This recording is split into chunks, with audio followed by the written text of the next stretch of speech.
No one you have ever met is entirely outside of you. Every face that has ever held your attention, every voice that lingered after the conversation ended, every stranger whose eyes briefly met yours in a crowded street, each one passed first through the soft architecture of your own mind before becoming a person you could name.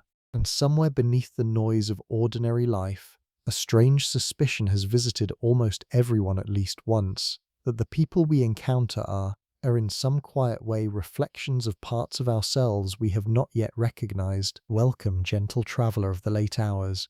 Settle in. There is nowhere you need to be tonight except here, listening softly, breathing slowly, letting the day loosen its grip. And if something deeper begins to stir as we move through these ideas, the sense that there is always more underneath, more than the algorithm allows, more than this single conversation can reach, that quieter, longer exploration continues in the quiet room on Patreon. The link rests in the description, waiting for minds that don't switch off easily, for people like us who suspect that the surface of things is never the whole story. Tonight, we wander into a strange and beautiful possibility, that perception itself is a kind of mirror, and that every encounter is partly an act of self-recognition wearing the face of another. Let us begin softly. There is a particular sensation that almost everyone has felt at least once. You are walking through a place you have never been, a cafe in an unfamiliar city, a quiet train station, a bookstore in a neighborhood you stumbled into by accident, and a stranger's face catches your attention. You do not know them, you are certain of this. And yet something inside you stirs as if you do. It is a small, unsettling kind of recognition. Not quite memory, not quite imagination. Something softer, older, almost wordless. For most of human history, this experience was woven into folklore and superstition, past lives, fated meetings, souls recognizing souls across time. And while the romance of those ideas still lingers in us, the modern study of the brain has begun to whisper a different, equally astonishing explanation. Deep within the temporal lobe tucked along the underside of the brain, there lies a small region known to neuroscientists as the fusiform face area. It is, in many ways, your private gallery of faces, a quiet specialist that has been studying human features since before you could speak, before you could walk, before you knew your own name. From the first hours of life, this region begins absorbing the shapes of the faces around you, the curve of a parent's smile, the shadow beneath a grandparent's eyes, the fleeting expressions of siblings, neighbors, strangers in passing crowds. And the truly remarkable thing is this: the brain does not store these faces as separate photographs. It blends them, it averages them, it builds emotional templates, soft composites, that quietly shape how every future face will feel to you. So when that stranger in the cafe seems oddly familiar, it may not be magic, and it may not be coincidence. It may be that some small curve of their jaw, some particular tilt of their head, some softness in their eyes, brushes against a template you have been carrying since long before language. They are not someone you have met. They are someone who fits a pattern you already hold inside. And here is where the wonder deepens. These templates are not neutral. They carry feeling. A face that resembles someone who once made you feel safe will arrive in your awareness already gently warmed by that earlier safety. A face that echoes someone who once made you cautious will trigger a quieter version of that old caution, even before a single word is spoken. In other words, you do not meet strangers with empty eyes. You meet them through the residue of everyone who came before. Some have wondered whether this is why love at first sight feels less like discovery and more like remembering. Why certain enemies appear instantly recognizable. Why some people, encountered for only a moment, leave an impression that lasts decades, while others, known for years, never quite settle into us. Perhaps the faces we cannot forget are not the unfamiliar ones at all. Perhaps they are the faces that quietly remind us of the inner gallery we have been building all along, without ever realizing we were the curators. And if that is true, even faintly true, then every new face is, in some small way, an encounter with our own history wearing borrowed features, a soft echo of the people who shaped us, returning in the form of someone we have never met before. Imagine for a moment that you are sitting in a quiet room and a friend walks in. Before you even fully turn your head, before your eyes have finished focusing, you already know it is them. The footsteps, the rhythm of the door, the faint scent that arrived a half-second before they did. By the time you see their face, you have already met them inside your mind. This is not unusual. This is how almost all of perception works. For a long time, people imagined the brain as something like a camera, a quiet device receiving the world faithfully, exactly as it arrives. Light enters the eyes, sound enters the ears. The brain assembles these signals into a picture of reality, and we simply watch. But the more carefully researchers have looked, the more this old image has softened into something stranger and more beautiful. The brain, it seems, is not waiting passively for the world. It is constantly guessing what the world is about to be. It is, in a sense, dreaming the next moment slightly before that moment arrives, and then checking its dream against the incoming signals. This idea is sometimes called predictive processing, and while the name sounds technical, the feeling of it is deeply human. Your brain is always one small step ahead of your senses, sketching a quiet hypothesis of the room, the person, the conversation, the day. What you experience as seeing is largely the brain confirming or correcting its own predictions, which means something gentle and astonishing about the people you meet. When a new person enters your life, you do not begin from a blank page. You begin from a forecast, a soft, half-conscious expectation built from every person who has ever shaped your sense of what people are. You meet your prediction of them before you meet them, and then, slowly, reality begins to negotiate with that prediction. Their voice surprises you. Their laughter is different from what you imagined. Their silences carry weight you did not anticipate. Bit by bit, the person in front of you reshapes the person inside your mind, but never entirely. Some of your forecast always remains. This is part of why first impressions cling so stubbornly. They are not merely opinions. They are the first sketches your brain made, and every later moment is layered over those sketches like translucent paper. The original outlines never fully disappear, and here is the soft, slightly disorienting wonder of it. If perception is partly prediction, then in every conversation, in every glance, in every passing encounter, you are meeting a blend, part of the actual person standing before you, and part of the person your mind expected them to be. The proportions shift over time, but the blending never fully ends. Some philosophers have suggested that this is why deeply knowing another human being is such slow, patient work. It is not only learning who they are, it is gradually dissolving your forecast of them, allowing the real person to come through the soft static of your own anticipation. And perhaps, in the quiet hours, it is worth wondering how much of anyone you have ever known was them, and how much was the shape your mind was already waiting to fill. There is something almost tender about watching another person do something with great care. A musician's hands moving across an instrument, a craftsman shaping wood, a child learning to tie their shoes. If you watch closely, you may notice that your own fingers twitch, faintly, as though they are quietly rehearsing the same movement. Your shoulders shift, your breath adjusts. Something inside you is participating, without permission, without effort. For decades, this small bodily echo was treated as poetic, nothing more. Then, almost by accident, researchers studying the brains of macaque monkeys in a laboratory in Parma noticed something they did not expect. Certain neurons were firing not only when a monkey reached for a peanut, but also when it watched a human reach for one. The same cells, the same pattern, as if observing and doing were, in some quiet corner of the brain, the same act. These cells came to be called mirror neurons, and while the precise extent of their role in human experience is still debated, the basic discovery shifted something in how we understand watching another person. Observation, it seems, is never purely external. To see someone act is in some small measure to perform that act inside yourself. When a friend cries, your face muscles softly mimic theirs, often below the threshold of awareness. When someone laughs nearby, Your own breathing shifts toward laughter before you choose to join in. When you watch a film of a person walking through deep snow, your leg muscles register a faint, ghostly cold. The body listens to other bodies. The nervous system rehearses what it witnesses, and this is where a strange and beautiful implication begins to unfold.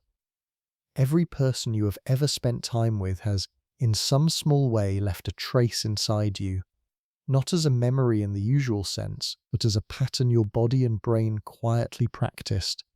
Their gestures, their tone, the way they paused before speaking, the way they held silence. Without knowing it, you absorbed fragments of them the same way a quiet room absorbs sound. It might be worth sitting with this for a moment. The way you laugh, really listen, is not entirely your own. Somewhere in it lives a parent, a sibling, an old friend. The way you stand when you are tired, the way you tilt your head when you listen, the little gestures you make with your hands when you explain something you love. Each of these is partly inherited, not through genes, but through the soft mirroring of nearby nervous systems. In a sense, you carry inside you a quiet museum of borrowed selves, pieces of people who shaped you without trying, pieces you offered to others without realizing. And so when you meet someone new and feel an unexpected warmth or an unexpected resistance, it may not be only them you are responding to. It may also be the layered echoes of all the people whose gestures, expressions, and rhythms they happen to resemble. Echoes that live inside your own body. The boundary between watching and becoming is far softer than it appears. And the people we have loved or feared or simply observed long enough never entirely stay outside us. They settle in, quietly, somewhere just beneath the skin. Try a small, gentle experiment. Sit quietly for a moment and listen to your own thoughts. Not the loud ones, the soft, ordinary ones. The thought that scolds you for forgetting something, the thought that softens and forgives a moment later, the thought that worries about tomorrow, the thought that reassures, with a kind of grandmotherly patience, that everything will probably be all right. If you listen long enough, you may notice something strange. Those thoughts do not all sound the same. They do not all feel as if they come from the same place inside you. It is almost as if there is more than one voice in there. For most of modern history, we have spoken about the mind as if it were a single thing, one self, one personality, one I. But a quieter, older intuition found in philosophy, in literature, in spiritual traditions across the world, has long suggested otherwise, that what we call a person is, in some sense, a council, a gathering, a house with many rooms. In contemporary psychology, one expression of this idea is sometimes called internal family systems, a framework that gently proposes the mind is naturally made of parts, a protective part, a wounded part, a curious part, a part that wants to please, a part that wants to hide, each part with its own history, its own fears, its own quiet logic. None of them is the whole self. All of them belong. You do not have to accept the model to feel its truth. You have likely experienced it without naming it. The part of you that wants to rest, in conversation with the part that insists on finishing one more task, the part of you that longs to speak honestly, in negotiation with the part that fears being misunderstood, the part that loves someone, in soft argument with the part that is still afraid of being hurt again. This is not fragmentation. This is the ordinary layered architecture of being human, and here is where something quietly remarkable opens.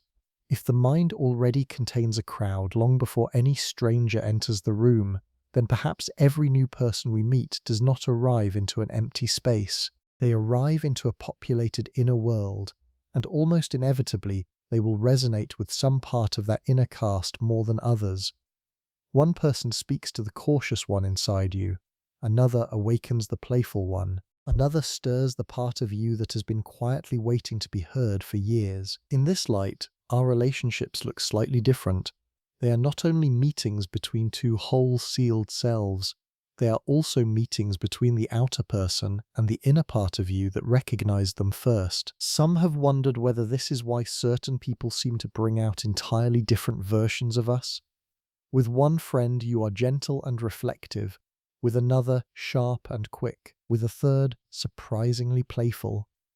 It is not that you are inconsistent. It is that different inner characters are stepping forward, called into the room by the company present, and perhaps on the quietest nights, when the house of the mind is still, you can almost hear them, your inner cast, breathing softly, each one a small mask of you, each one waiting for the right encounter to bring them gently into the light. There is a strange and beautiful misunderstanding most of us carry about memory.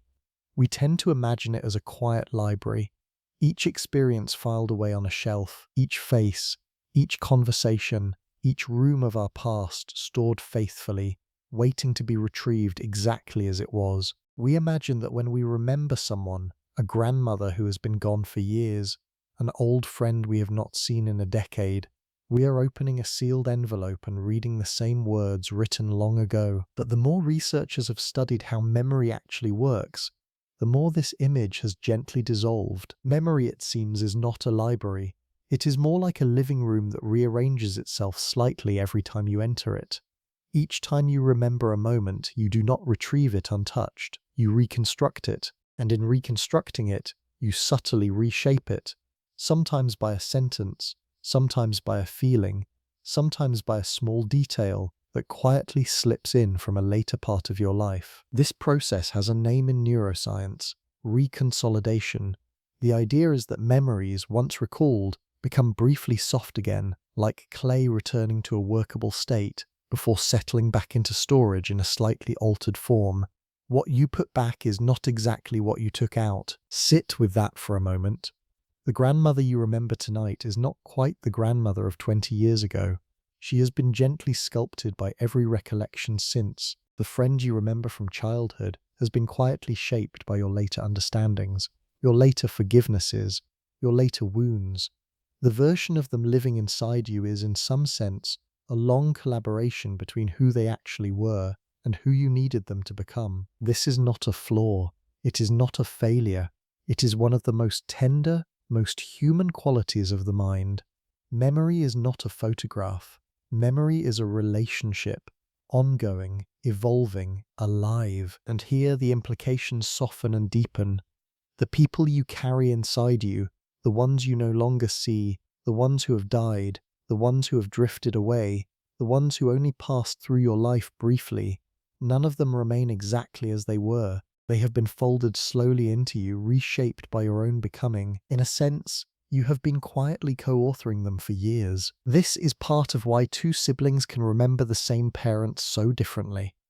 Why old friends, meeting after decades, sometimes discover they remembered entirely different versions of the same shared night. Why grief itself slowly changes shape.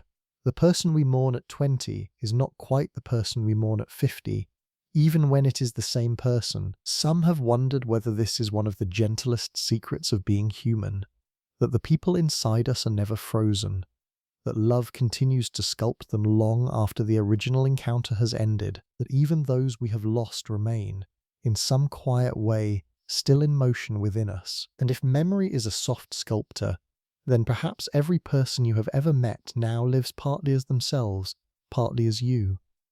Two hands, working slowly on the same figure, across the long, quiet years. There is a small experiment that has been performed in psychology laboratories for decades, and it is so simple it almost feels like a children's game. A volunteer sits at a table. One of their hands is hidden from view behind a small screen. In its place on the visible side of the table is a lifelike rubber hand. A researcher strokes both, the hidden real hand and the visible rubber one, at the same time, with the same gentle rhythm. Within a minute or two, something quietly unsettling happens. The volunteer begins to feel that the rubber hand is theirs. If the researcher then suddenly threatens the rubber hand, pretends to strike it, or moves a needle toward it, the volunteer flinches. Their body reacts as if the rubber hand were genuinely part of them. This is sometimes called the rubber hand illusion, and while it sounds like a curiosity, it points to something profound.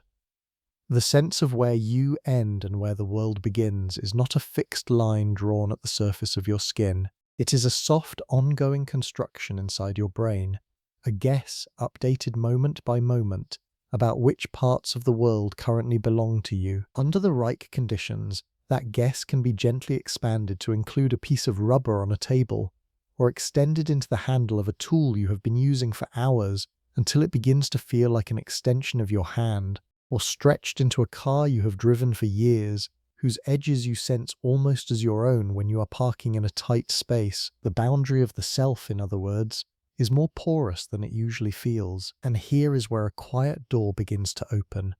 If your sense of physical self can soften and stretch this easily, then what about your sense of psychological self? Where exactly do you end and another person begin? When their words live inside your head, when their gestures live inside your body, when their love or their cruelty has shaped the very architecture of who you became. Some philosophers have long suggested that the self is less like an island and more like a tide. It moves, it breathes, it pulls things in and lets them out. The people we have known have never been entirely outside of us. They have been part of the shoreline. Consider gently the people closest to you. A partner, perhaps. A child. A parent. A dearest friend. Where do you end and they begin? You can point to your skin and theirs, of course, and feel reassured that the boundary is obvious. But if you look at thought, at feeling, at the way you anticipate them, at the way some part of you can almost hear what they would say right now, the boundary blurs. This is not a loss of self. It is in many ways what selfhood actually looks like up close. Less a fortress, more a permeable membrane, always exchanging, always negotiating, always shaped by what touches it. And if the edge of you is this soft, then every person you have ever met may have left, in some quiet way, a small piece of themselves inside the territory of you. Close your eyes for a moment and remember a recent dream. Perhaps you cannot remember the details. Most of us forget the architecture of our dreams within minutes of waking. But almost certainly there were people in it, a face you did not recognize, a figure who seemed to know you, a voice speaking words you somehow understood, even though they made no logical sense. Here is something almost everyone overlooks.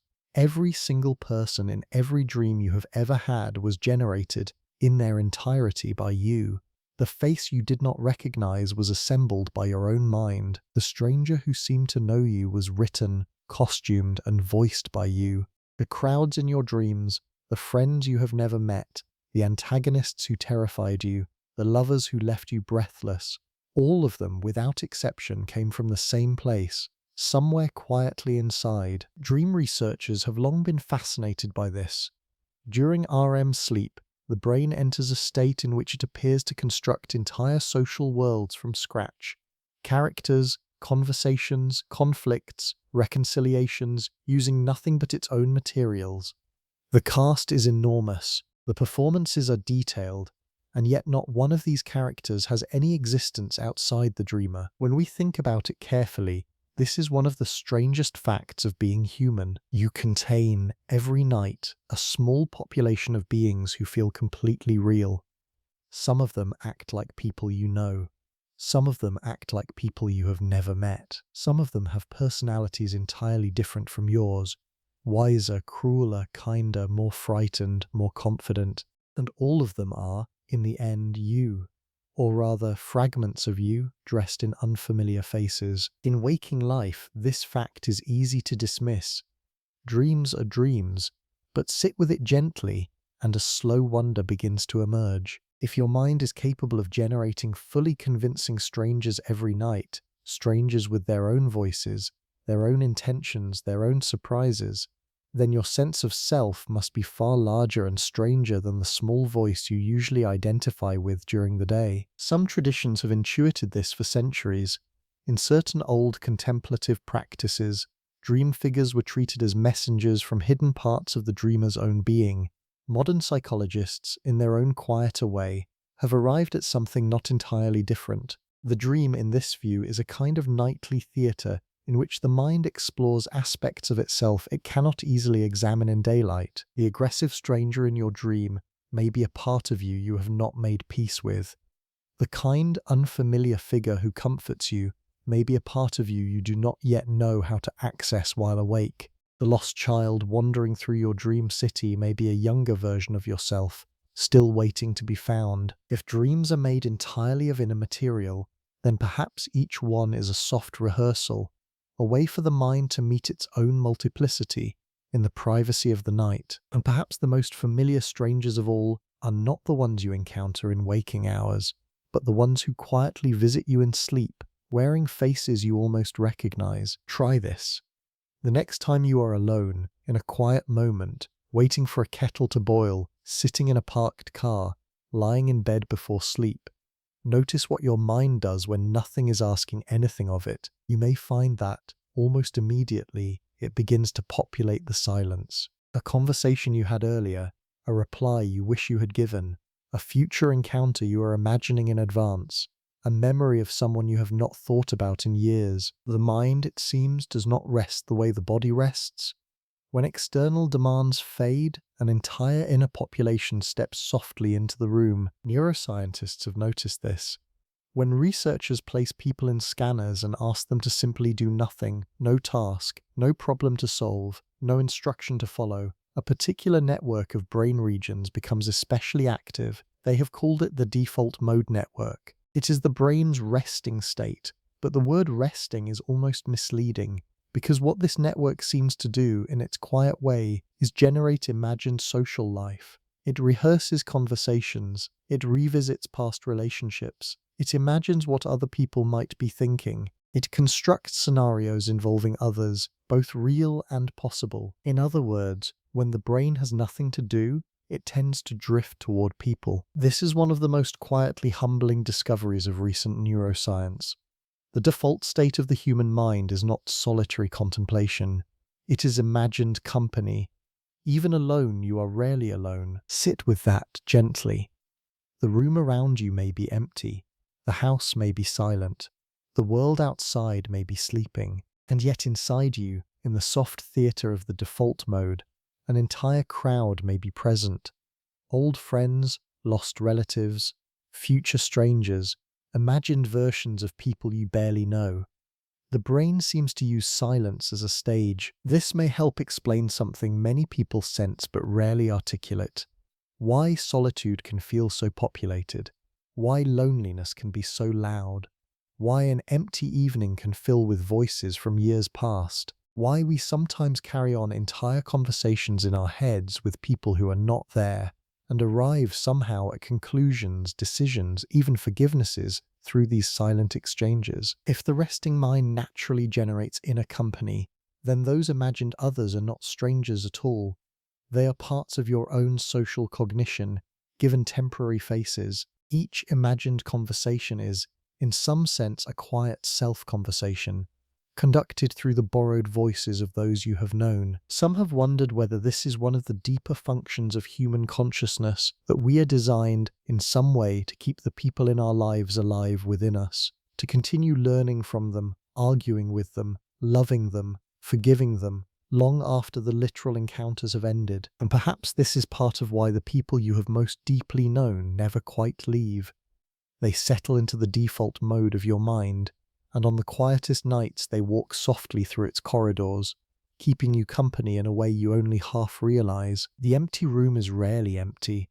There is almost always someone in there, and almost always that someone is, in some way, also you. Have you ever met someone and felt, immediately and irrationally, that you disliked them? Not because of anything they said, not because of anything they did, just a quiet, unaccountable resistance, as though some part of you had already decided. Or the opposite, a sudden, unexplained fascination, a stranger across a room who seems luminous for reasons you cannot name, a new acquaintance whose presence stirs something in you that feels older than the encounter itself. These small, immediate reactions are among the most ordinary experiences of human life, and they are also, quietly, among the strangest. For more than a century, depth psychology has suggested that what we see in others is often, in part, what we have not yet recognized in ourselves.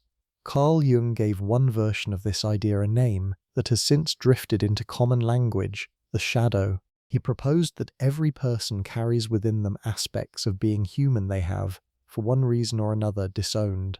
Traits considered unacceptable, desires considered shameful, strengths considered dangerous to express, tenderness that was once punished, anger that was once forbidden. These disowned parts do not disappear, they wait, and they tend to appear first not as inner sensations but as outer figures. We notice them vividly in other people. In quieter, modern terms, contemporary social cognition research has reached a similar territory through different doors. Studies on what is sometimes called the false consensus effect, on attribution, on emotional contagion, all gently suggest that we read others, in part through the lens of what is already alive inside us. The implication is soft but profound. When someone irritates you intensely, the irritation is real, but it is rarely only about them. There is often a small clue inside it, a hint of something in yourself that you have not yet made peace with. The trait that bothers you most in another may be the trait you have most strictly forbidden in yourself. The same is true in the other direction.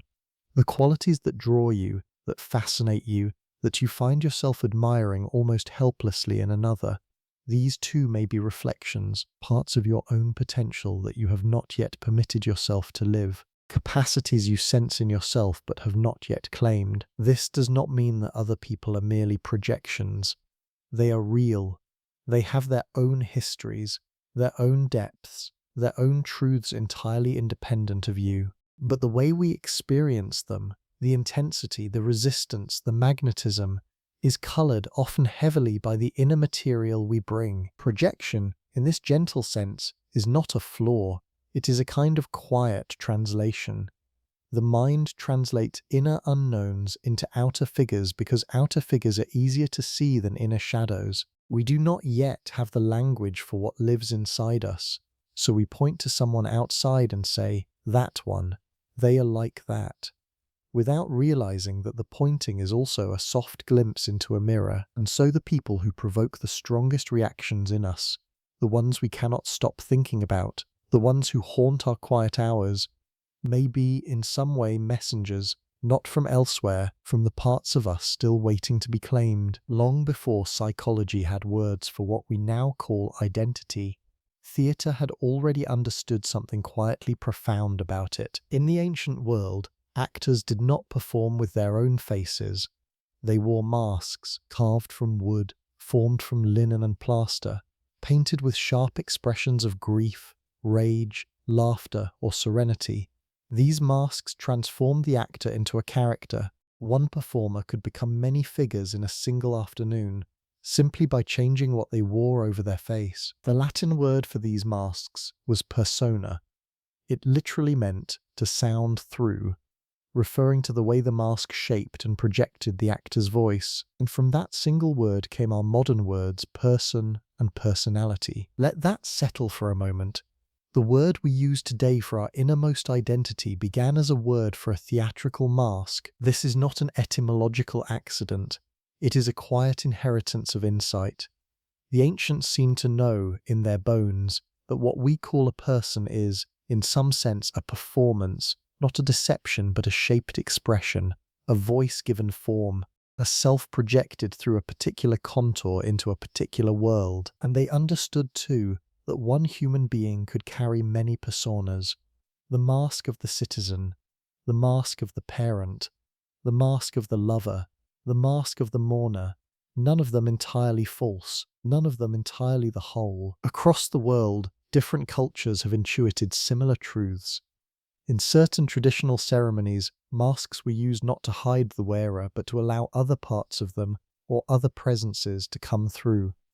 The mask did not conceal a self, it revealed selves that ordinary daily life rarely permitted to surface. In modern life, we no longer wear physical masks in most of our daily encounters, but we wear something subtler. The face we present at work, calibrated for competence. The face we present to our parents, often a faint echo of who we were as children. The face we present in love, vulnerable in some ways, guarded in others.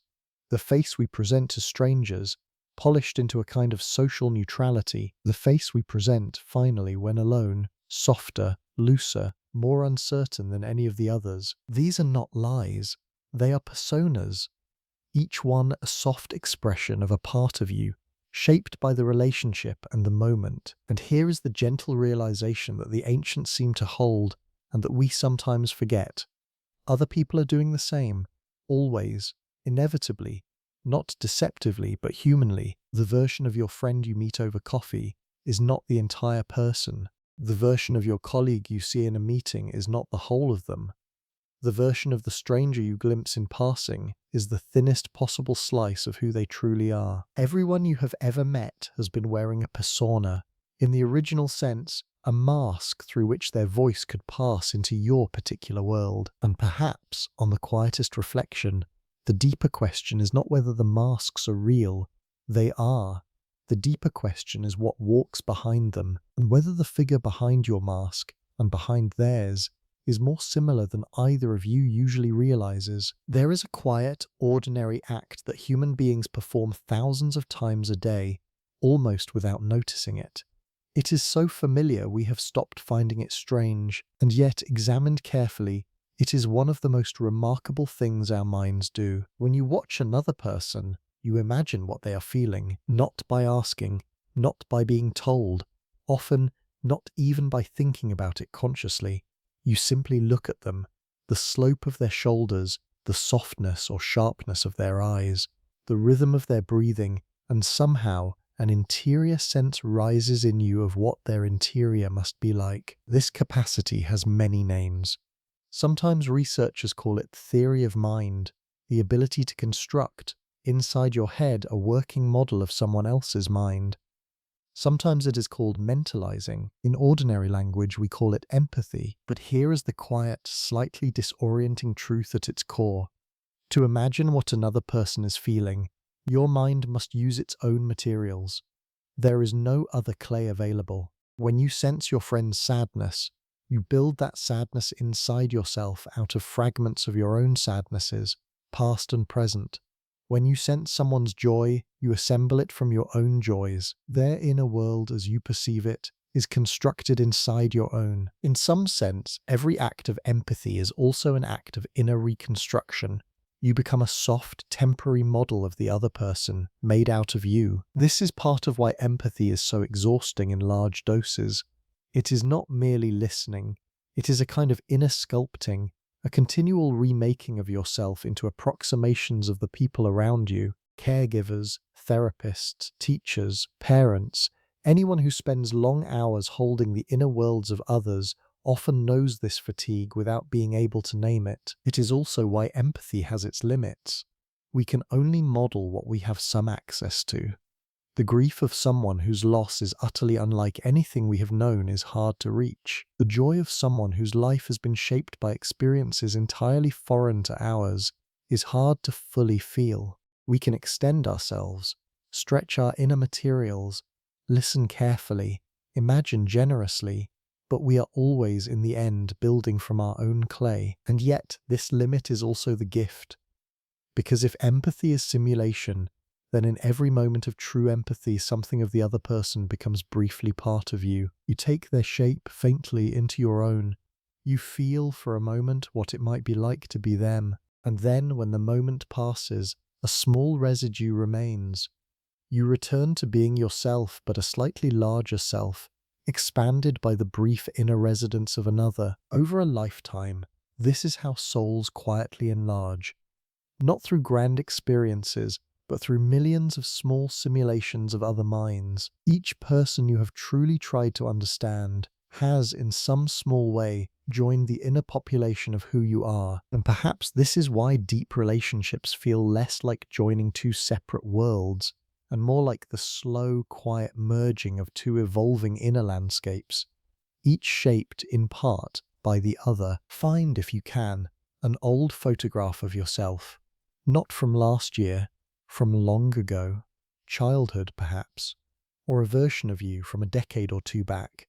Different hair, different clothes, different eyes. Look at that figure carefully, and notice the strange double sensation that arises. On one hand, that is you, unmistakably. The same name, the same lineage, the same body more or less, grown softer or harder in the years since. On the other hand, that is not quite you. The thoughts inside that head are not your current thoughts. The fears that small figure carried are not your current fears. The hopes are different. The friends are different. The sense of what life is, what matters, what is possible, all of it has shifted, sometimes beyond recognition. You are looking, in some real sense, at a stranger who happens to wear your name. Philosophers have wrestled with this for a long time. What makes the person in that old photograph the same person as the one looking at it now? The cells in your body have been replaced many times over. The neurons in your brain have changed their connections so many times that almost nothing remains intact at the smallest level. Your beliefs have evolved. Your tastes have shifted. Even the way you remember your own past has been quietly revised, recall after recall, and yet something feels continuous. Something feels like you. Modern psychology has gently suggested that this continuous something is, in part, a story. We are, in some sense, narrative beings. We construct a sense of self by weaving the moments of our lives into a single evolving tale, with characters, themes, turning points. The story includes the figure in the old photograph, and it includes the one looking at it now, and it explains how one became the other. This is sometimes called the narrative self. It is not a fixed thing, it is more like a slow living biography, edited daily by the mind. But here is the quiet wonder. If your sense of being a single, continuous person is partly a story you keep telling yourself, then the people in your life are characters in that story, and they too are partly constructed by your telling. The version of your father you carry, the version of your first love, the version of the friend who hurt you. Each is in part a figure in your inner narrative, connected to a real human being out in the world, but also shaped by the role they have come to play in the story of you. This is why the same person can be remembered so differently by different people. They are characters in different narratives, each told by a different inner narrator, and so, in a soft and almost paradoxical way, you have been authoring everyone in your life all along, not their actual existence, but their existence inside you. You have been giving them traits, motives, meanings. You have been folding them into your story. The stranger in the photograph, then, is not only a younger you, they are also the earlier author, with an earlier cast of characters, telling an earlier draft of the same long, evolving tale. There is a small thought experiment that some philosophers and contemplatives have offered, very quietly over the centuries. It begins with a simple question. When you say the word I, what exactly are you pointing to? Pause for a moment. Try to find it. Where precisely is the I inside you? You may find that the more carefully you look, the more elusive it becomes. You can point to your body, but your body is not exactly what you mean. You can point to your thoughts, but your thoughts shift moment by moment. You can point to your memories, but you know that they have changed. You can point to your name, but you know that your name is a label, not a substance. The self, when looked at closely, begins to behave less like an object and more like an activity. Modern neuroscience has, in its own slow way, begun to arrive at a similar suggestion. Researchers who study the brain have not been able to find a single region that is the self. There is no command center, no tiny inner pilot sitting at the controls. Instead, what we call selfhood appears to emerge from the continuous interaction of many systems: memory, perception, attention, prediction, emotion, body sensation, all weaving together, moment by moment, into a sense of being someone. In other words, the self may not be a thing the brain has. It may be a thing the brain does. Some have suggested it is more accurate to speak of selfing than of the self. Not a noun, but a verb. Not a statue, but a dance. Not something you possess, but something that is being continuously performed by you, in you, as you. Sit with that gently. The you reading this sentence is not exactly the you who began it. Something has updated, something has shifted. The activity called you has continued its quiet work, and the result is a slightly different inner configuration than existed even a moment ago. This is not destabilizing. In fact, it can be quietly freeing. If the self is a verb, then it is not something you have to defend or preserve in any rigid way. It is something that is happening naturally, continuously, without your effort. The work of being you is being done by something larger than the small voice that worries about whether you are doing it correctly. And here is where this idea begins to soften into our larger journey. If your own self is a verb, an ongoing process, a continual becoming, then the people you have met are not encountering a fixed thing called you. They are meeting a moment in your selfing, a snapshot of the activity, a particular shape it took on a particular day, and the same is true in reverse. The people you have met were also verbs in motion. The version of them you encountered was a moment in their long, evolving process. Neither of you was fixed. Neither of you was final. You were two ongoing happenings, briefly intersecting, briefly affecting each other's unfolding. Perhaps this is why some relationships feel less like meeting and more like merging streams. Two verbs flowing together, briefly sharing a current, then continuing on, each subtly altered by the other. The self gently held is not a stone you carry. It is a quiet river you are. There is a line from the American poet Walt Whitman, written more than a century and a half ago, that has lingered in the imagination of countless readers. He wrote, simply and almost defiantly, "I am large. I contain multitudes." It is a phrase often quoted casually, but sit with it for a moment, and you may find it is one of the most quietly accurate things anyone has ever said about being a person. You have likely felt this without naming it. The version of you that loves your closest people, and the version that grows impatient with them in the same evening. The version of you that is endlessly curious, and the version that wants to be left alone. The version that dreams of vast adventures, and the version that finds deep peace in a quiet routine. The version that is brave in one corner of life and timid in another. The version that surprises you with a sudden kindness, and the version that surprises you with a sudden hardness. These are not contradictions to be resolved. These are the multitudes Whitman was pointing toward. Cognitive science, in its careful, measured way, has been arriving at similar territory. Some researchers describe the mind as modular, composed of many specialized systems, each with its own concerns, all of them functioning more or less in parallel, with no single one in absolute command. What feels from the inside like one continuous I may in fact be a kind of negotiated harmony, a chorus that has learned to sound, most of the time, like a single voice. Imagine it gently, not as fragmentation, not as illness, just as the ordinary structure of being human. A council inside with many members, some loud, some soft, some ancient, some new, some carrying old wounds, some carrying old joys, all of them in their own way, part of the larger you. Here is something tender about this view. It makes the experience of inner conflict less frightening. The part of you that wants to rest and the part that wants to keep working are not enemies. They are members of the same inner council, each with its own reasonable concerns. The part of you that wants to speak and the part that wants to stay quiet are both, in their own way, trying to take care of you. And it also makes encountering others a little stranger and a little more beautiful. Because if you contain multitudes, then so does everyone you meet. The friend across the table is not one person, they are a chorus too. The stranger walking past is a quiet council in motion. The difficult relative, the kind colleague, the long-lost love, each of them is multiple inside, and the version you have encountered is the one that happened to step forward in the moment you met. This is part of why people surprise us. Why someone we thought we knew completely reveals an entirely new facet.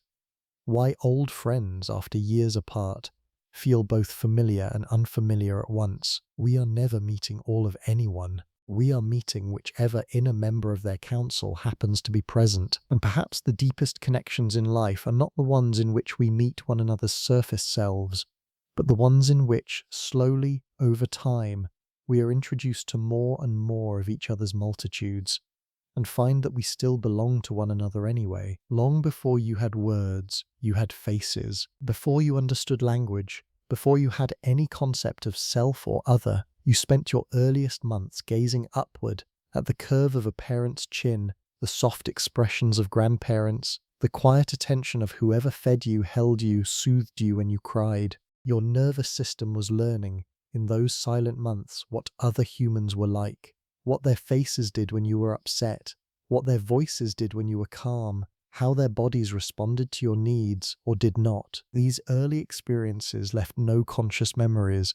You cannot recall any of them. And yet, in the soft architecture of attachment research, scientists have suggested that these earliest patterns become a kind of internal template, a quiet, wordless model of what closeness is, what safety feels like, what to expect from other human beings. Some attachment researchers have called these inner models internal working models. They are not thoughts. They are deeper than thought. They are felt expectations woven into the body, shaping how we approach intimacy, conflict, trust, and separation for the rest of our lives. And here is the quiet, almost startling implication. Every later relationship you have ever had, every friendship, every love, every difficult connection has unfolded against the soft background of those earliest templates. The first faces you knew became, in some sense, the inner grammar through which all future faces would be read. This is not deterministic. It is not destiny. Templates can be revised. Inner models can be slowly rewritten by later experiences of love, by therapy, by self-understanding, by relationships that gently teach the nervous system something new. But the earliest templates remain influential, quietly, often invisibly. Think of someone who has been important in your life recently. A partner, a close friend, a mentor. Sit with their image gently, and then, just as gently, ask yourself a soft question. Is there anything about how I feel around them that echoes how I felt around someone very early in my life? You may find sometimes a quiet resonance, a certain warmth that feels older than the relationship itself, or sometimes a certain caution or a certain longing. These echoes are not signs that your current relationship is unreal. They are signs that you are a layered being, and that every present encounter is happening on the soft foundation of older encounters whose original participants you can no longer fully remember. In this sense, the earliest faces in your life never quite leave you. They become part of how you see all later faces. The shape of a parent's attention decades ago still subtly shapes how you receive attention now. The quality of an early caregiver's voice still subtly shapes how you hear voices today. Without realizing it, you have been carrying those first faces with you in the deep structure of your perception every day of your life. And so when you meet someone new, you are never meeting them alone.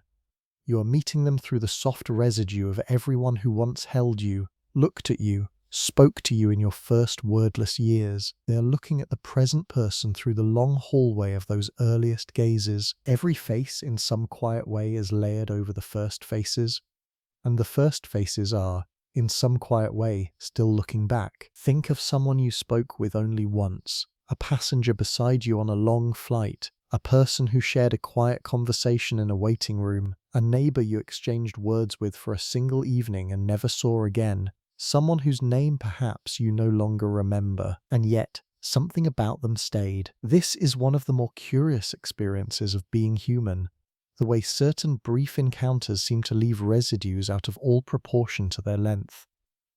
You can spend years with someone and remember almost nothing of the texture of those years, and you can spend 20 minutes with a stranger and find, decades later, that some sentence they said still echoes inside you, still occasionally rises up when you are alone. Psychologists who study what are sometimes called micro-connections, brief, low-intensity contacts with other people, have noticed something gentle about them. These small encounters seem to have effects on well-being that are far larger than their duration would suggest. A short, warm exchange with a stranger in a coffee shop can soften an entire afternoon. A kind word from someone whose face you will not see again can stay quietly with you for years. Why? One possibility is that strangers, precisely because they are brief, can complete something in us that longer relationships cannot. With someone you know well, the relationship is dense, layered, full of history and expectation. With a stranger, there is no history. There is only this moment, this conversation, this small openness. And sometimes in that openness we say or hear things we would not say or hear in any long-standing relationship. We meet a part of ourselves that only emerges in the company of someone who does not know us. In this sense, Strangers can act like unfinished sentences inside us. They begin something, a thought, a feeling, a possibility, and then they leave before that something can be fully resolved. The unresolvedness is part of why they stay. The mind, gently, keeps trying to complete the sentence they began, and here is where this opens into the larger journey. If strangers can leave such lasting traces from such brief contact, then the question of what they actually were to us becomes more interesting. Were they, in those moments, fully themselves, or were they also, in some small way, screens onto which we projected something we needed to encounter? A reassurance, a challenge, a glimpse of another way of being. Some have wondered whether certain strangers function almost as messengers, not in any mystical sense, but in a quieter psychological one. They arrive when something inside us is ready to be touched. They say a small thing that lands precisely where we needed something to land, and then they disappear, leaving the work of completion to us. In retrospect, the most meaningful brief encounters of your life may not have been about who those strangers were. They may have been about what you were ready to receive on that particular day, in that particular moment, when their presence happened to arrive. This does not diminish them. It makes them more remarkable. They became, briefly, the medium through which a part of you encountered itself. The unfinished sentence they left behind has been gently composing itself inside you ever since, sometimes for decades, often without your noticing the slow work of its completion. Some people will tell you, very softly, that they keep meeting the same person, not literally, of course. The faces are different, the voices are different, the settings are different, and yet looking back over the long span of their life, they notice a pattern. The same kind of friend, in different forms, the same kind of partner, in different circumstances, the same kind of conflict, in different relationships. The same lesson, returning in a new costume. It is one of the more disorienting observations a person can make about their own life, and it raises a question that is harder to answer than it appears. If we keep meeting the same person, is this because such people are common in the world, or because something in us keeps recognizing, choosing, and arranging our lives around a particular kind of presence? Cognitive science has gently suggested that the brain is, above all, a pattern recognizer. From the earliest months of life, it begins to extract patterns from experience, patterns of faces, voices, emotions, behaviors. These patterns are stored as what researchers sometimes call schemas, soft templates that organize how we perceive the world. Once a schema is in place, it tends to make similar patterns easier to notice and harder to ignore. In other words, the brain that has learned what a certain kind of friend feels like will tend to recognize that kind of friend more readily, even in subtle, partial forms. The brain that has learned what a certain kind of love feels like will tend to detect those traits, even when they are barely present, even when other qualities are also there. This is not destiny. It is not fate. It is more quietly mechanical than that. It is recognition. It is the way the mind keeps finding what it has been shaped to find. And here is where the soft logic of resemblance begins to deepen. If we tend to recognize and respond to certain patterns, then we also tend, often without realizing it, to arrange our lives in ways that bring more of those patterns into reach. We linger near people who remind us of what we already know. We drift away from people who do not fit our templates. We interpret ambiguous encounters in ways that confirm what we already half expect. So when we say, "I keep meeting the same person," what we may be witnessing is not the strange persistence of one type of human out in the world. It may be the quiet persistence of one type of recognition inside us. This is a soft, slightly humbling realization. The recurring figures in our lives, the recurring friend, the recurring antagonist, the recurring love, may be partly authored from within, not invented. The people are real, but the way they cluster around us, the way they keep arriving, the way they keep playing similar roles, may have as much to do with our inner shape as with their outer existence. And if this is true, even partly true, then the patterns in our lives are not signs that the world is repeating itself. They are gentle clues about who we have been, what we have been ready to see, and which parts of ourselves are still waiting for a particular kind of mirror. The same person you keep meeting, maybe, in some quiet way, the same part of you keeping the appointment. Picture for a moment an ordinary morning. You wake, you move through the small rituals of becoming presentable. You dress in clothes chosen partly for comfort, partly for the impression they will give. You arrange your face in the mirror, you step out into the day, and you begin a long, soft sequence of performances. The greeting with the neighbor, the polite nod to the person at the counter, the brisk professional warmth at work, the softer voice with someone you love, the careful neutrality with someone you do not entirely trust, the patient attention with a child, the respectful tone with an elder, the easy laughter with an old friend. None of these is a lie. All of them are you. And yet none of them is the whole of you. Each is a kind of performance, not in any deceptive sense, but in the older, deeper sense of the word, the shape your being takes for a particular audience, in a particular setting, with particular needs at hand. The sociologist Irving Goffman, working in the middle of the last century, wrote about social life in exactly these terms. He suggested with great care that everyday human interaction has the structure of theatre. There is a front stage where we perform for others, calibrating our presentation moment by moment. There is a backstage where we let the performance soften, where we are looser, less polished, more themselves, though even there, Goffman gently noted, another subtler performance often continues. This is not cynicism. Goffman was not suggesting that human relationships are fake. He was pointing towards something deeper, that the very fabric of social life is woven from these soft performances. They are not the opposite of authenticity. They are part of how authenticity expresses itself in a world where context matters. Sit with this for a moment. The you who is patient with a child is genuinely you.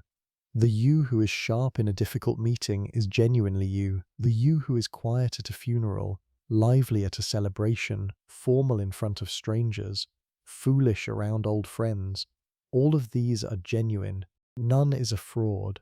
Each is a soft adaptation, a calibration, a different expression of a multifaceted being moving through a multifaceted world. And here is where the larger journey of our exploration deepens. If every interaction involves performance, then every person you have ever met has also been performing, not deceiving, just adapting. The version of your colleague you know is the version shaped by the workplace stage. The version of your partner you see in public is shaped by the public setting. The version of any acquaintance you encounter is shaped by the particular configuration of the moment. This means that the people you know are, in part, knowable only as their performances.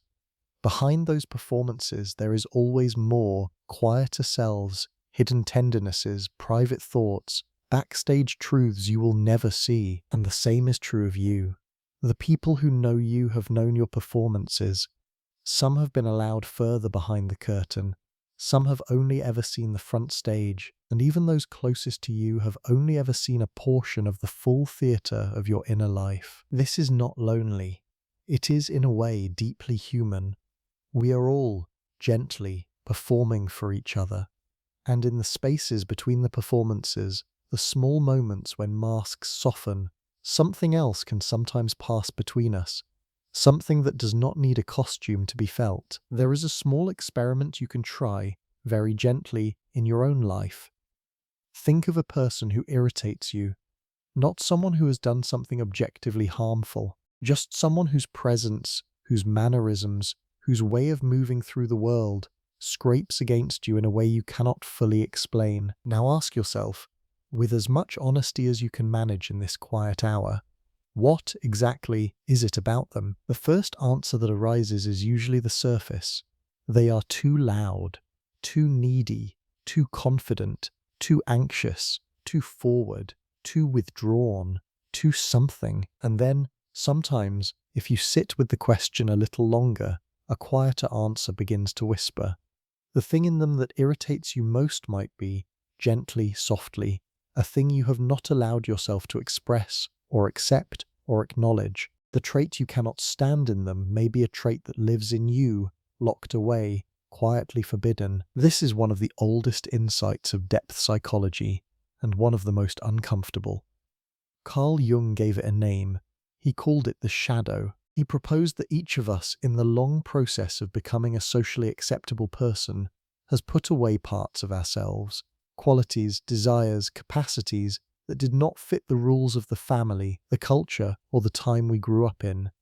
These parts do not vanish. They settle into the unconscious, where they continue to live unseen, and they tend to return, not as inner experiences, but as outer figures. We see them with sudden vividness in other people. This explains a great deal that is otherwise puzzling about human reaction. Why one person bothers us intensely while another, with similar traits, does not. Why our judgments about certain people are so sharp, so immediate, so disproportionate. Why some criticisms we make of others feel oddly familiar when we hear ourselves saying them. The shadow is not evil. It is not even necessarily painful. It contains forbidden anger, yes, but also forbidden tenderness, forbidden ambition, but also forbidden playfulness, forbidden sensuality, but also forbidden simplicity. Whatever your particular family, culture, or upbringing did not allow, your shadow has kept. And here is the quietly hopeful side of this idea. The shadow is not your enemy. It is in some sense your other half, the parts that were sent into the dark for your safety. The traits that were too inconvenient for the world you were born into, the energies that did not fit the shape you were asked to become. The people who provoke the strongest reactions in you are, in a sense, holding up small lanterns into that darkness. Without meaning to, without knowing it, they are illuminating, very briefly, the contours of what you have not yet welcomed back into yourself. This is why depth psychologists have suggested that working with one's shadow is not an act of moral struggle, but an act of integration. The goal is not to become like the person who irritates you.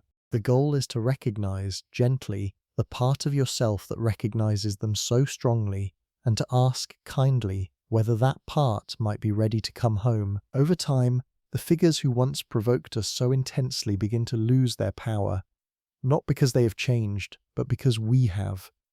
The mirror has cleared a little, the shadow has been seen, and the strangers in our lives, who once seemed so unbearably other, begin to look quietly like distant relatives. Here is a small and slightly humbling fact about being human.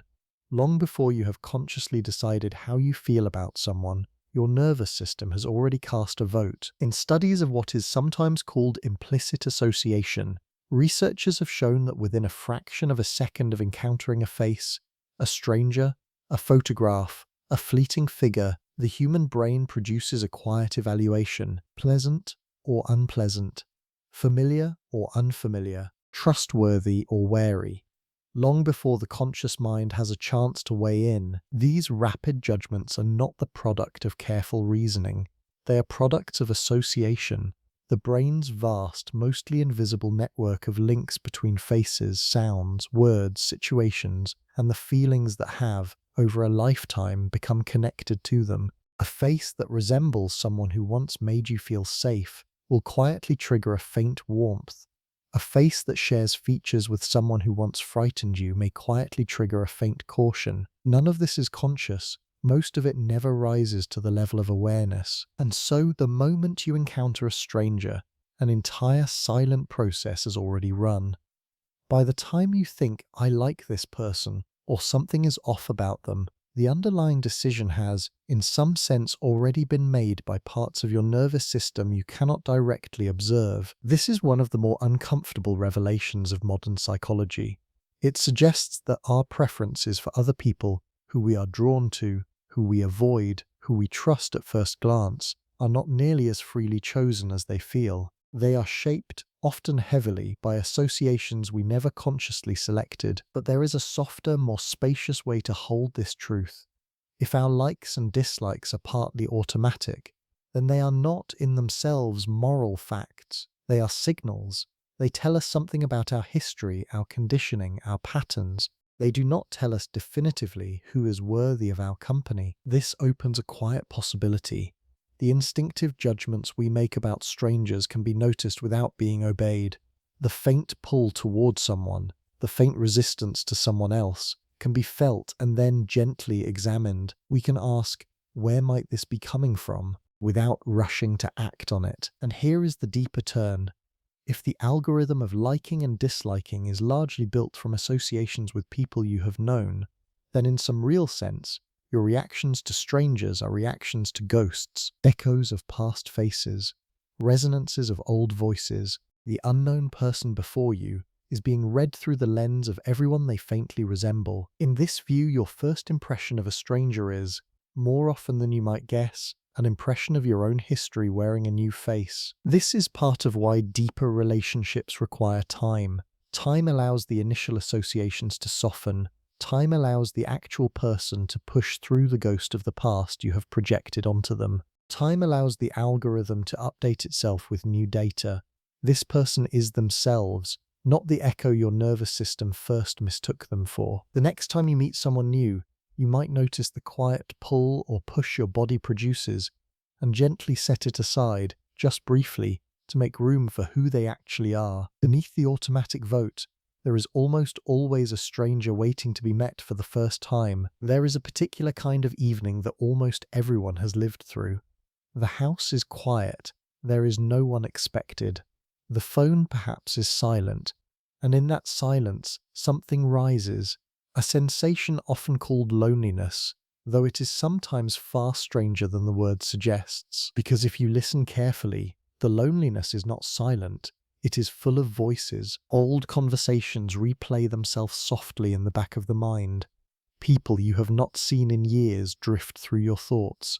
Imagined dialogues unfold with friends, with relatives, with figures from your past. You may even find yourself silently telling a story to no one in particular, as though there were an audience just out of sight. The strange truth is this: a great deal of what we call loneliness is not the absence of others. It is the heightened presence of internalized others. When external company falls away, the inner population becomes more audible. Researchers who study solitude have noticed this. Time spent alone is not, neurologically speaking, time spent without social activity. The brain continues its social work in private, rehearsing relationships, imagining encounters, replaying conversations. Solitude is less the silencing of social life and more its movement into a quieter inner key. This may help explain something many people sense without articulating it. Why long evenings alone can feel emotionally crowded, why grief can feel populated, why long stretches of solitude can sometimes deepen relationships, even with people we do not see, because we are spending so much inner time with them. And here is the gently liberating idea. If the people who matter to you live inside you in some quiet form, then aloneness is not what it first appears. The room may be empty, but the inner room is not. The voices of those you love continue to speak. The presence of those who shaped you continues to shape you. Even when no one is there in the literal sense, the texture of human connection persists. Interior, soft, almost invisible, but present. This is not a replacement for outer companionship. Real human contact remains precious, irreplaceable, necessary, but it is a reframing of solitude. Solitude is not an absence. It is a different form of company, the company of the inner cast, the remembered voices, the long conversation with everyone you have ever been close to. Some contemplatives across the world have intuited this for centuries. They have noticed that long periods of quiet do not strip a person of others. They reveal how many others are already alive within. The hermit, the long meditator, the patient solitary thinker is rarely without society. They have simply turned the volume of inner society up by lowering the volume of outer noise, and there is something gentle about this for the listener tonight. Perhaps lying in a quiet room, perhaps in a house where everyone else is asleep. The quietness around you is not as empty as it might feel. The people you carry are still here. The conversations you have shared still echo somewhere in the background of your being. The love that has been given to you still hums faintly beneath the silence. A truly empty inner room is almost impossible to find. We are too richly populated by the lives we have brushed against. Even solitude, examined gently, turns out to be a particular kind of crowdedness. Softer, quieter, but full of the slow, lingering presence of everyone who has ever mattered. Notice, very gently, how you change in different company. With one friend, you are quick and witty, sharp with jokes, full of energy. With another, you are softer, more reflective, prone to long silences. With a certain family member, an older self returns, perhaps a more cautious self or a more playful one. With a stranger, a polished and slightly distant version of you appears. With your closest love, you may become someone almost unrecognizable to those who know you only in public. Softer, more childlike, more raw. This is not inauthenticity. This is one of the most ordinary and one of the most strange features of being human. The self adjusts almost automatically to the company present. Psychologists who study what is sometimes called the relational self have suggested that we do not have one single fixed personality. We have a collection of relational selves, different configurations of who we are, each one shaped by a specific relationship. The self with your mother is structured differently than the self with a colleague. The self with an old friend is structured differently than the self with a new acquaintance. And we shift between these selves, often without noticing, as we move between the people in our lives. Sit with this for a moment. The you that exists in any given conversation is not a fixed unit being delivered. It is in some sense being co-constructed by the encounter. The other person's presence calls forward certain parts of you and not others. Your presence does the same to them. Each conversation in this view is a soft mutual sculpting, two beings shaping each other in real time into temporary versions of who they can be together. This may explain why certain relationships feel so expansive. Around some people, you become more curious, more generous, more articulate, more alive than you usually are. They seem to draw out the better, larger parts of you. And it may also explain why certain relationships feel so constricting. Around some people, you shrink, you become smaller, more guarded, less spontaneous. They seem to call forward parts of you that you would rather not visit. This does not mean those people are doing something to you in any simple, mechanical sense. It means that in the meeting of two relational selves, certain configurations emerge that neither person could have produced alone. And here is where the deeper question opens. If we are partly co-constructed by the company we keep, then the people in your life are not simply influencing you from the outside. They are participating in who you are from somewhere closer than outside. The you that exists is, in part, a product of every relationship in which you have ever been formed. This is, in some quiet way, an answer to the title of our journey. Everyone you have ever met is not a fully separate being, neatly distinct from you. They have been participating in your becoming, just as you have been participating in theirs. The boundary between self and other, examined carefully, is more like a slow weaving than a wall. The person you become around them is not a costume. It is a real expression of you called forward by their particular presence. And the person they become around you is not a performance either.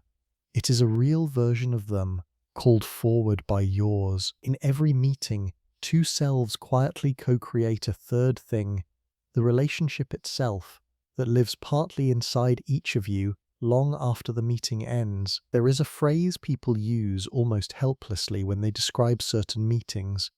They say it felt as if they had known the person before, as if the conversation began somewhere in the middle instead of at the beginning, as if some old recognition stirred beneath the surface of an entirely new encounter. This sensation has been given many names across cultures.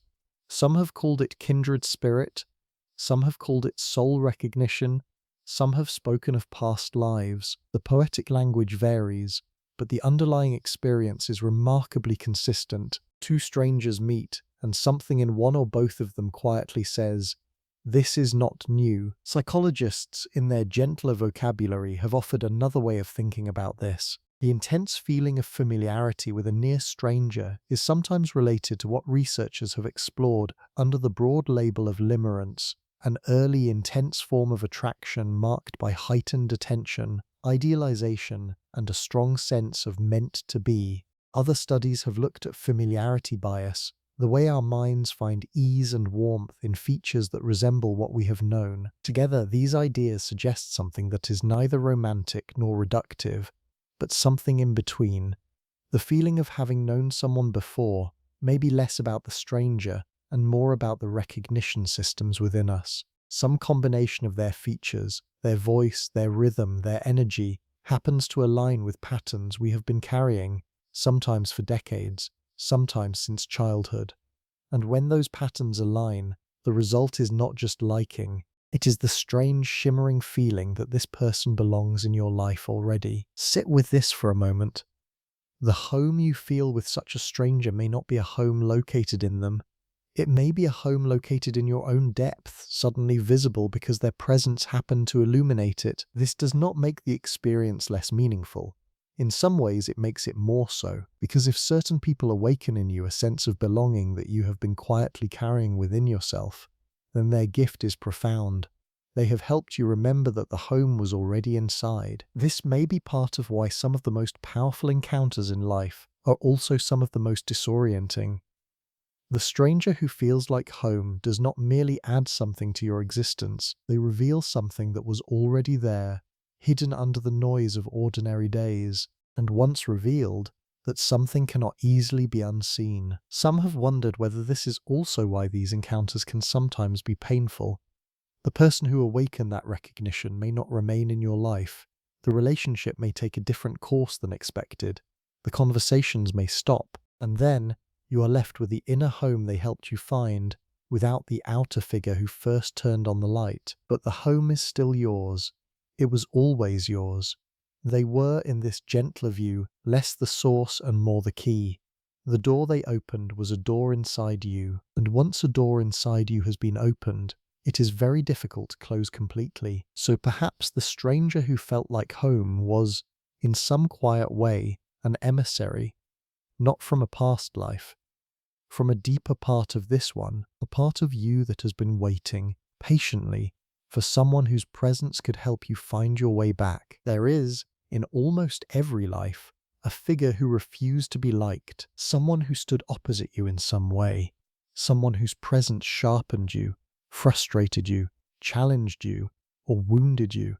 A difficult parent, a demanding teacher, a rival, a critic, a person whose disapproval mattered more than it should have, someone whose behavior in retrospect was deeply imperfect, but whose impact on your life turned out to be larger than you ever wanted to admit. It is one of the quiet ironies of being human that we are often shaped most by the people we did not love. This is not a sentimental claim.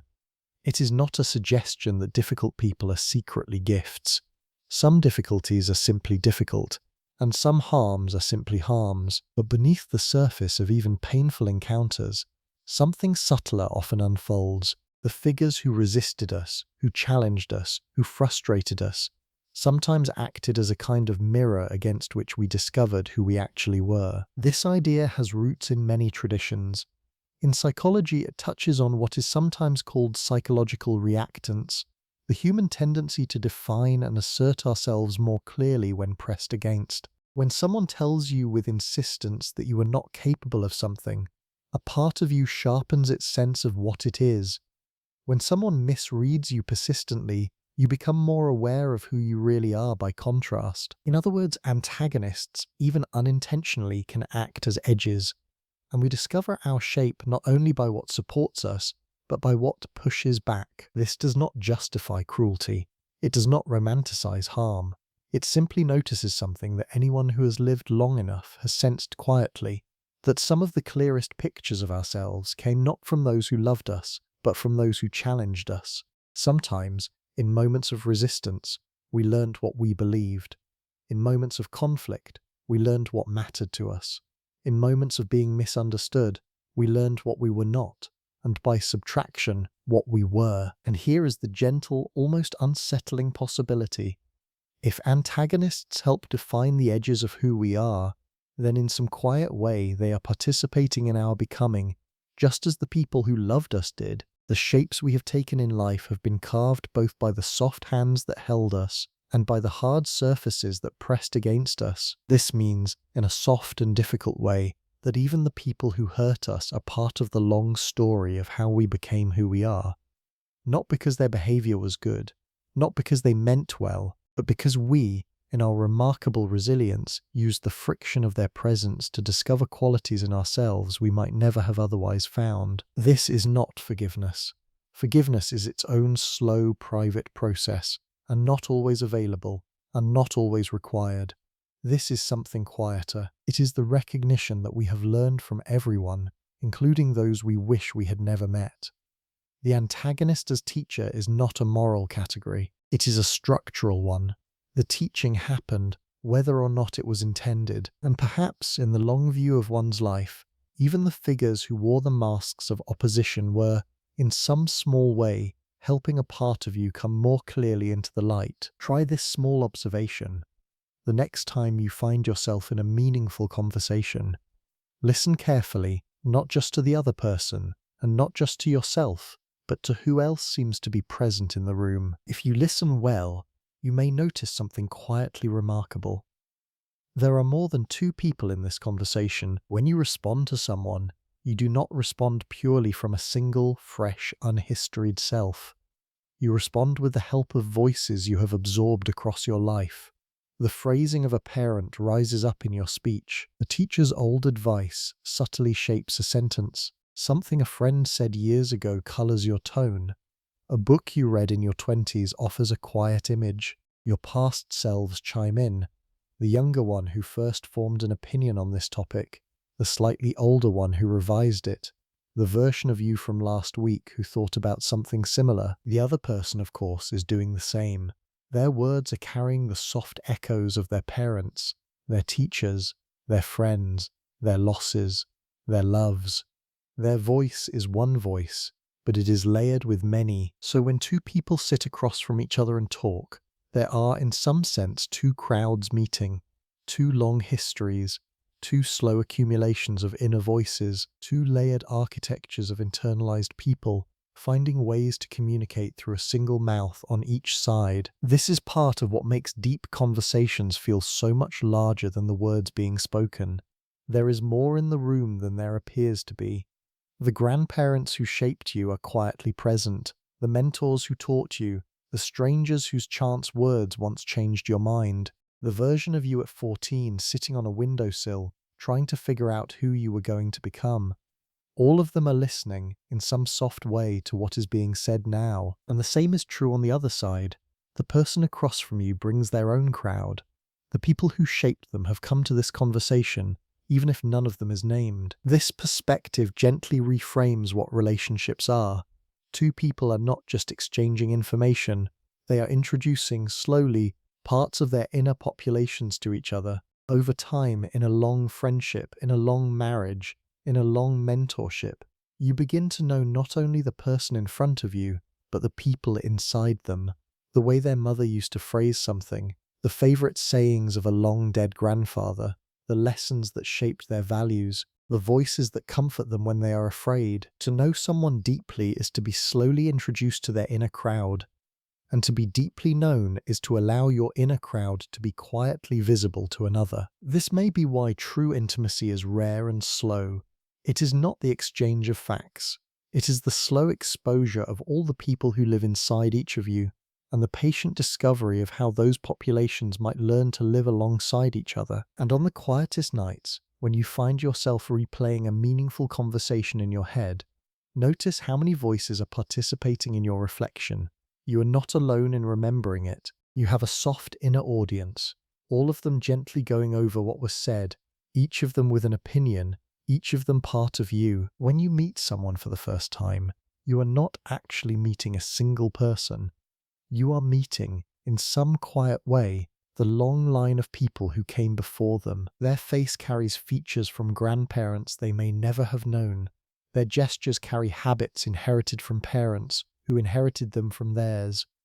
Their voice carries inflections passed down through generations of family conversation. Their values, their fears, their humor, their style of love, all of it has been shaped by an inheritance much older than they are. This is true biologically, in obvious ways. Genes carry forward patterns from ancestors, sometimes in startling detail. A person can have their great-grandmother's eyes without ever having seen her face. A person can laugh exactly the way a long-dead uncle once laughed. But the inheritance is also cultural and far more subtle.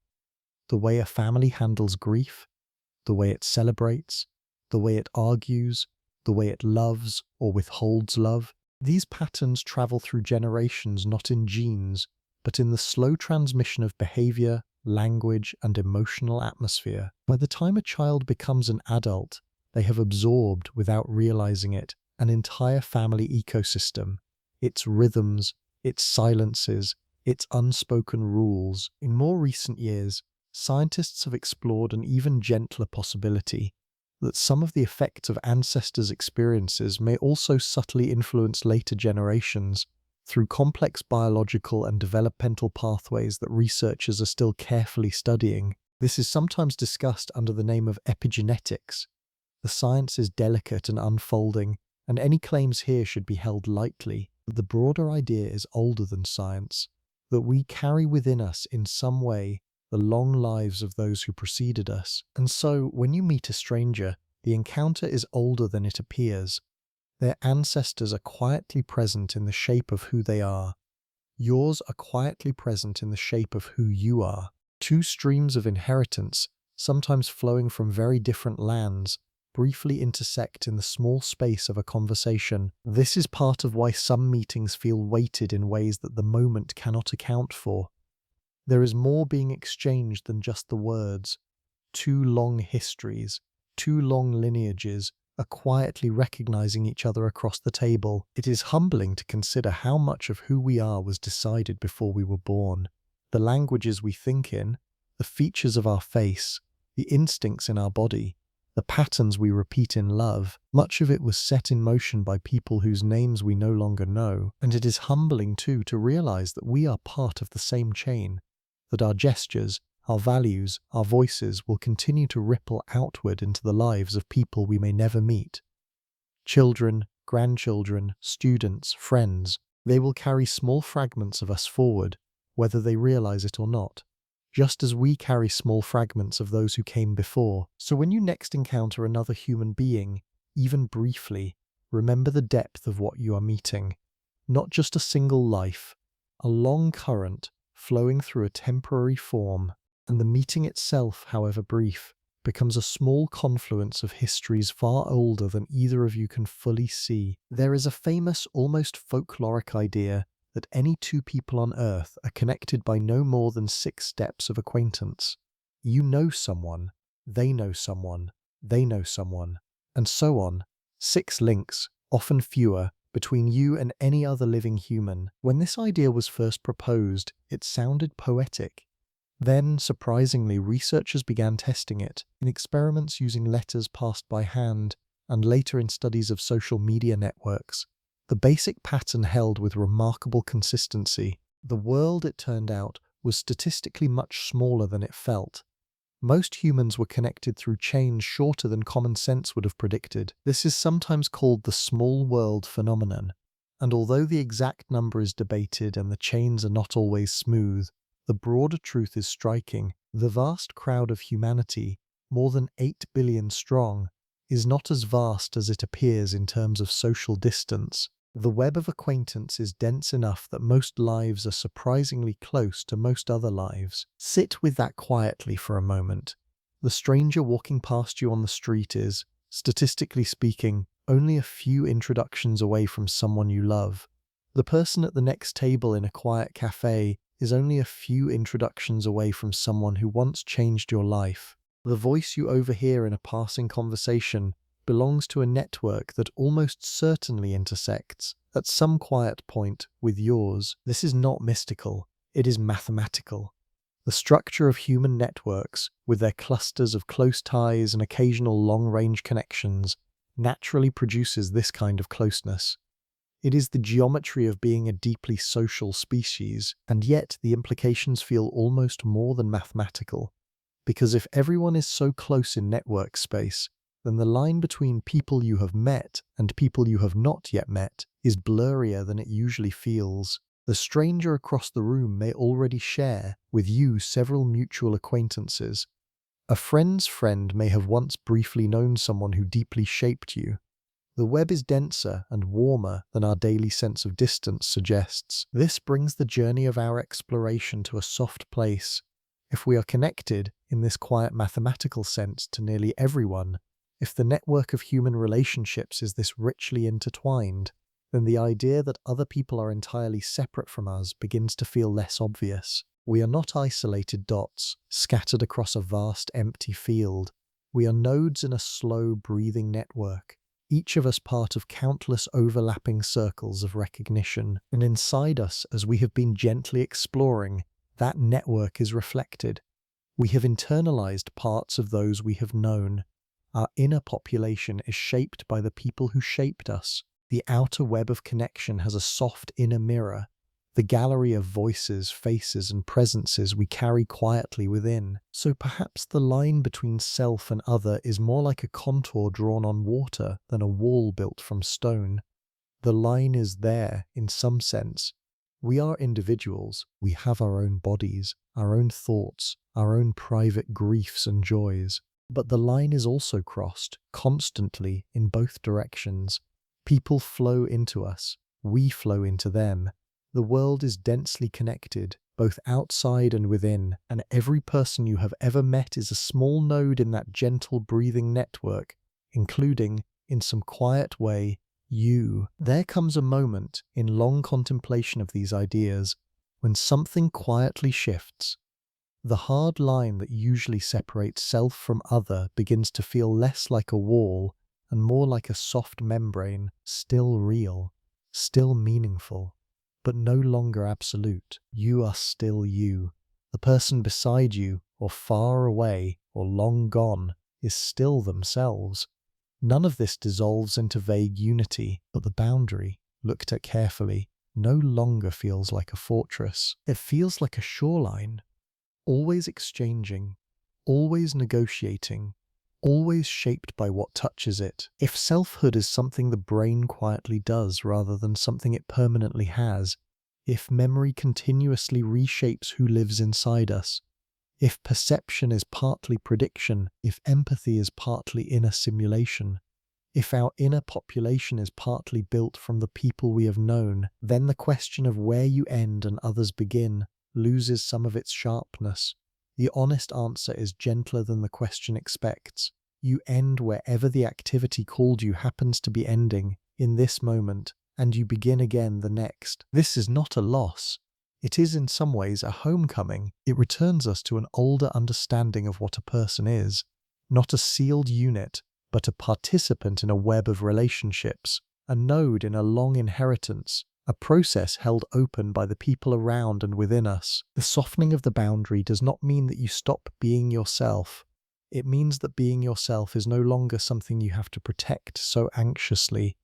There is less to defend, because there is less that is brittle. The self, held gently, becomes more spacious, capable of containing more without breaking, capable of meeting others without disappearing. This may be one of the quiet gifts of nights like this one. The day, with all its small confrontations and small belongings, slowly loosens.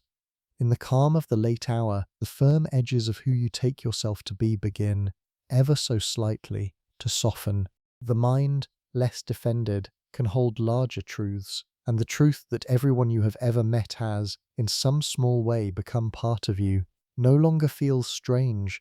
It feels like a relief. You have not been alone in the long work of becoming who you are. The people you have loved, and even the people you have struggled with, have all contributed to the shape you now hold. The boundary between you and them was never as sharp as the day made it seem, and so you can rest gently in this softened sense of self. You do not have to keep guarding the wall. The membrane is enough. It will hold what needs to be held, and let pass what needs to pass. It has been doing so all along, beneath your noticing. Something quiet happens when this perspective begins to settle. The way we see other people slowly changes. The difficult colleague, once seen as simply difficult, begins to look like a person carrying their own inner crowd, their own inheritance, their own unresolved templates from people who shaped them before you ever met. Their behavior, without becoming acceptable, becomes more understandable, less personal, less mysterious, more human. The stranger who once irritated you becomes a figure carrying their own long story. The acquaintance who once seemed shallow becomes a person whose deeper layers were simply never part of the performance you were allowed to see. This is not naive. It is not the dissolving of all judgment, all discernment, all healthy distance. We are still allowed to choose our company. We are still allowed to protect ourselves. We are still allowed to recognize harm, but beneath those choices, a quieter warmth becomes possible, a baseline kindness toward the simple fact of being human, a recognition that everyone you meet is, in some sense, also wearing a mask carved by 1,000 earlier encounters they did not choose, that every behavior, even the most baffling, has a long hidden history behind it, that every person is, in the end, doing what they can with the inner population they inherited. This kind of compassion is not a moral demand. It is more like a natural exhalation.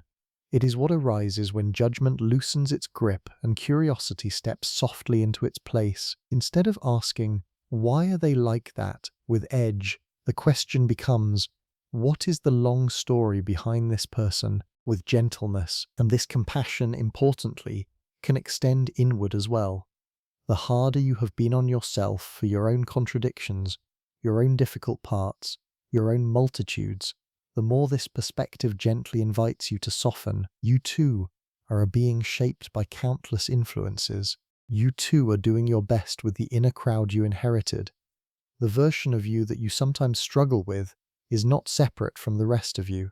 It is part of the same long story. It deserves the same patience you might offer a stranger whose long history you cannot see. Some have suggested that the quietest, deepest ethical insight is not a rule but a recognition.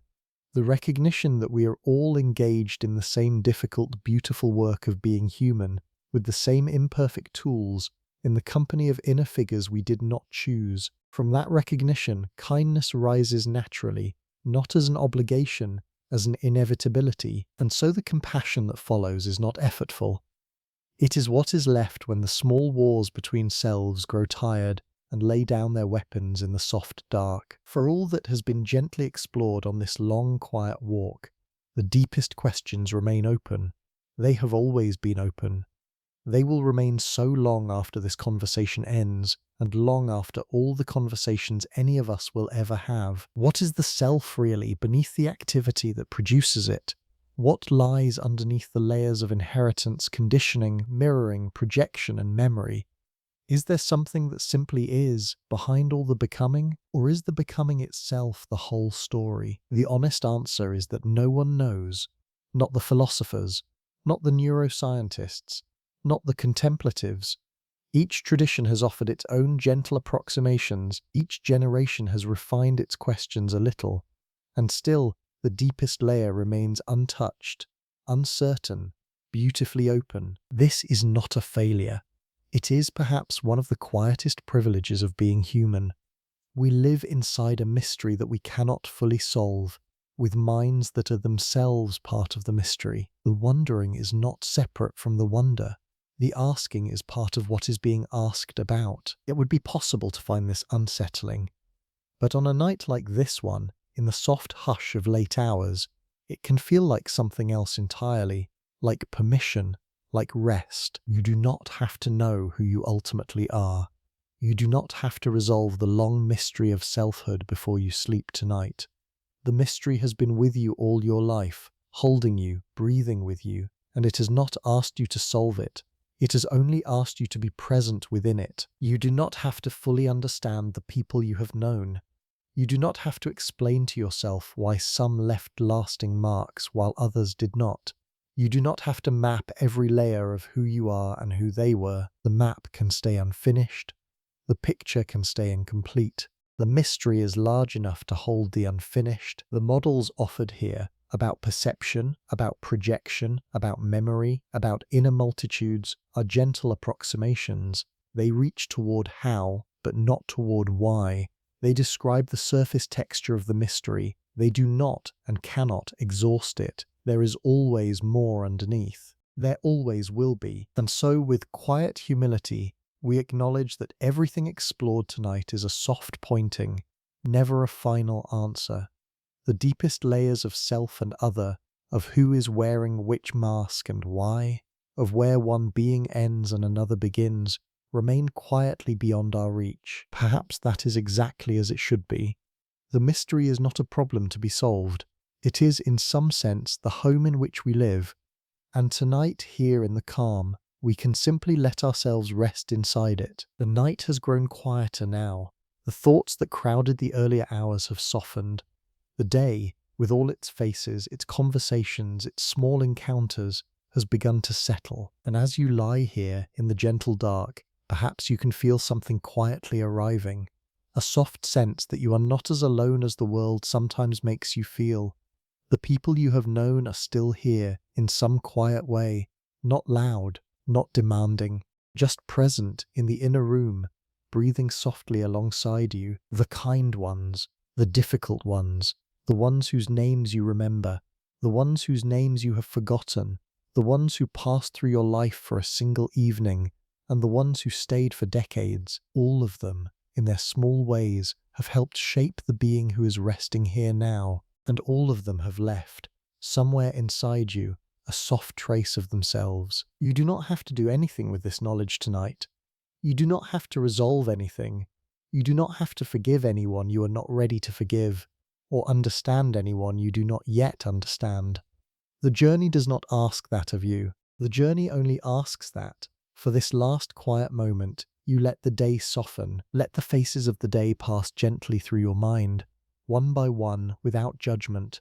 Let them drift the way clouds drift across a calm evening sky. There they go, each of them briefly visible, each of them slowly moving on. You are safe here. You are quiet here. You are held by the soft architecture of being, the long, slow weave of who you are, the gentle company of the inner population that has been with you all along. And as the breath grows slower, as the thoughts grow softer, as the mind begins its long curve towards sleep, you can let everything you have been carrying today rest, just for a while. The people, the conversations, the half-finished sentences, the unspoken words, they will be there in the morning if they need to be. They will fade if they need to fade. Either way, you are not their keeper tonight. Tonight, you are only this, a quiet being, breathing in the dark, gently letting go. The masks of the day can be set down. The voices can grow still. The inner crowd can rest alongside you in the soft hush of the late hour. You are whole. You are home. You have been all along. Sleep gently now. The world will be here when you return, and so will you. Rest, rest, rest.